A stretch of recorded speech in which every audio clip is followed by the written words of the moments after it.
بسم الله الرحمن الرحيم. الحمد لله رب العالمين، والصلاة والسلام على أشرف الأنبياء والمرسلين وعلى آله وصحبه أجمعين. أما بعد.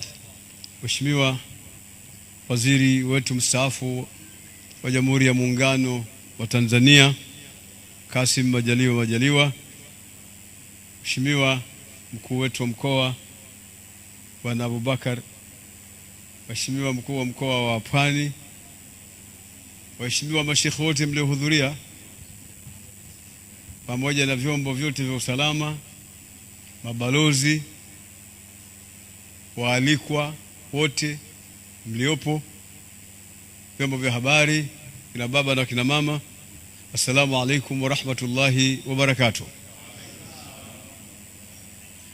Mimi kwa leo la kwangu ni fupi kwa sababu linatakiwa lifike mapema, na ni lile ambalo ameligusia Mheshimiwa Waziri Mkuu mstaafu na mshauri wa Rais Dr. Kassim Majaliwa, ya kwamba mpaka sasa hivi hatujapata taarifa yoyote ya kuandama kwa mwezi nchini, na vyombo vyetu vya kufuatilia vimefuatilia mikoa yote hadi wilaya zetu tulizonazo, lakini hatujapata habari ya kuandama mwezi kwa siku ya leo. Kadhalika hatujapata mwezi taarifa zake Zanzibar. Muda mfupi tu ofisi ya mufti wa Zanzibar imewasiliana na mimi kunipa taarifa kwamba mwezi haukuandama, na wao wanaingia katika mitambo kwa ajili ya kwenda kutangaza kwa mwezi haukuandama. Kadhalika tumewasiliana na Kenya ambao tunashirikiana sehemu tatu hizi, Kenya, Tanzania bara na Zanzibar, juu ya masala ya mwezi.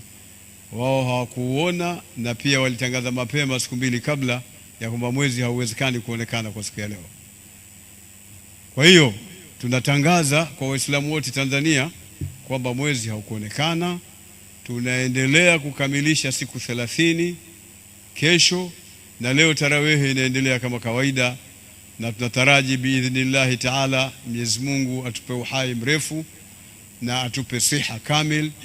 Tutasali Eid siku ya Jumamosi insha Allahu taala. Taarifa hii tunaitoa rasmi kwa Waislamu wote, bali kwa Watanzania wote, ya kwamba mwezi haukuonekana, na hiyo ni khairi na ni rehma, kwa sababu zile siku za khairi na baraka zinaendelea kupatikana. Baada ya maelezo machache hayo, niseme wallahu waliu tawfiq. Wassalamu alaikum wa rahmatullahi wa barakatuh.